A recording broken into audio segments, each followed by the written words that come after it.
CV2। इस वीडियो में हम डिटर्मिनेंट्स की और प्रॉपर्टीज देखेंगे।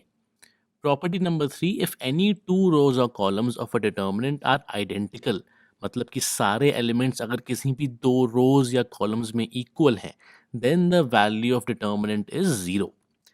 एग्जाम्पल देखते हैं। हमने डिटर्मिनेंट लिया है डेल्टा बराबर 3 - 4 0 1 1 2 1 1 2। यहाँ पे आप देख सकते हैं कि R2 एंड R3 मतलब कि सेकेंड रो और थर्ड रो आइडेंटिकल हैं, मतलब उनके सारे एलिमेंट्स बराबर हैं।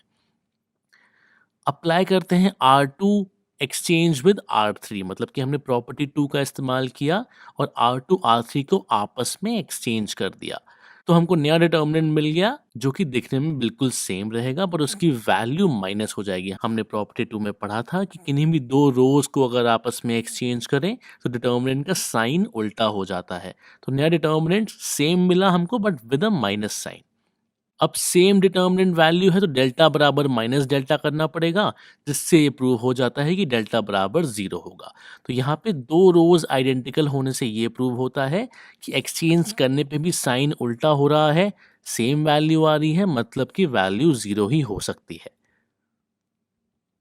Property 4, if each element of a row or a column of a determinant is multiplied by a constant k, then its value gets multiplied by k। मतलब किसी भी रो या किसी भी कॉलम के सारे एलिमेंट्स को अगर मैं किसी एक कांस्टेंट से मल्टीप्लाई कर दूं तो पूरे डिटर्मिनेंट की वैल्यू उस कांस्टेंट से मल्टीप्लाई हो जाती है। आइए एग्जांपल देख लेते हैं। हमने डिटर्मिनेंट लिया है डेल्टा बराबर 3 - 4 0 1 1 2 2 3 1, और हम इसको पहली रो के अलग एक्सपैंड करके देखते हैं तो हमको वैल्यू मिलती है -27।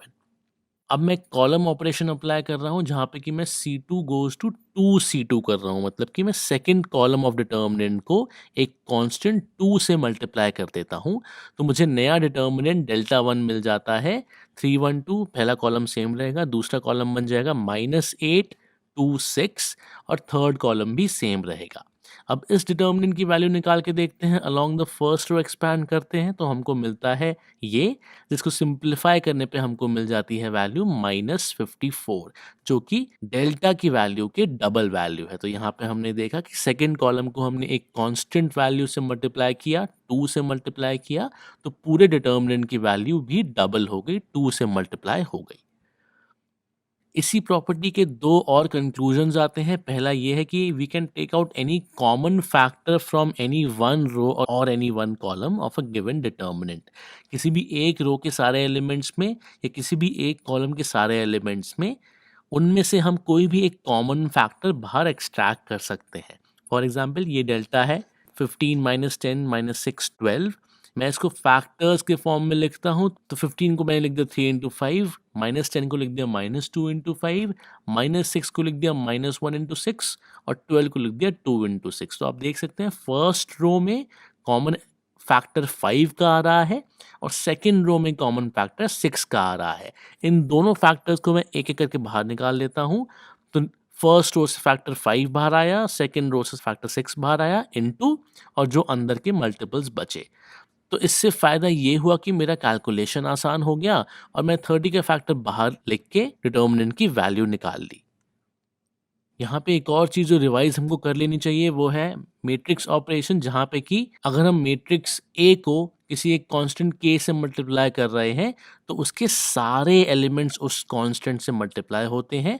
जिस केस में अगर मैं के ए मैट्रिक्स का डिटर्मिनेंट निकालूं तो वो के क्यूब आता है। यहाँ पे डिटर्मिनेंट में अगर मैं किसी एक रो या कॉलम के एलिमेंट्स को के से मल्टीप्लाई कर रहा हूँ तो डिटर्मिनेंट की वैल्यू उसी फैक्टर से मल्टीप्लाई हो जाती है। पर मैट्रिक्स में अगर मैं पूरे मैट्रिक्स को किसी एक फैक्टर से मल्टीप्लाई कर रहा हूँ तो सारे एलिमेंट्स मल्टीप्लाई होते हैं, और सिंस यहाँ पे 3 × 3 मैट्रिक्स है तो के क्यूब से डिटर्मिनेंट की वैल्यू मल्टीप्लाई हो जाती है। So determinant of K times A matrix हो जाएगा K cube into determinant of A matrix. Similarly अगर A matrix A I J N cross N है, मतलब कि square matrix of order N है, then determinant of K times A matrix हो जाएगा K की power N into determinant of A. जैसे यहाँ पे 3 × 3 मैट्रिक्स था तो के क्यूब आया, वैसे ही के की पावर एन आ जाएगा अगर मैं determinant of K times matrix A निकालता हूँ। एक और जो कंक्लूजन इससे निकलता है वो है, if corresponding elements of any two rows और columns of a determinant are proportional then its value is zero. अगर वो प्रपोर्शन में है, मतलब सेम रेशियो में है सारे एलिमेंट्स, तो वैल्यू जीरो आती है। फॉर एग्जाम्पल हमने यहाँ पर डिटर्मिनेंट लिया है 1 - 1 5, 2 - 3 4 एंड -6 6 -30। आप देख सकते हैं यहाँ पे कि अगर मैं थर्ड रो को -6 के मल्टीपल्स के रूप में लिख दूं तो ये बन जाता है 1 इंटू -6, -1 इंटू -6 एंड 5 इंटू -6। मैंने ऐसा इसलिए किया है जिससे कि मैं कॉमन फैक्टर -6 का बाहर निकाल पाऊं, और फिर प्रॉपर्टी 4 अप्लाई करके -6 को बाहर लिख के मैं थर्ड रो को 1 -1 5 लिख देता हूं। अब आप यहाँ पे नोटिस करेंगे कि फर्स्ट रो और थर्ड रो आइडेंटिकल हो गई हैं। आइडेंटिकल होने का मतलब क्या होता है कि हम प्रॉपर्टी 3 अप्लाई करेंगे और कंक्लूड करेंगे कि डिटर्मिनेंट की वैल्यू 0 आएगी। तो यहाँ पे हमने देखा कि किसी भी 2 रो के या किसी भी 2 कॉलम के अगर एलिमेंट्स आपस में प्रोपोर्शन में हैं या फिर सेम रेशियो में हैं, तो मैं कॉमन फैक्टर बाहर निकाल के उनको आइडेंटिकल बना सकता हूँ और हेंस बोल सकता हूँ कि डिटर्मिनेंट की वैल्यू 0 आएगी।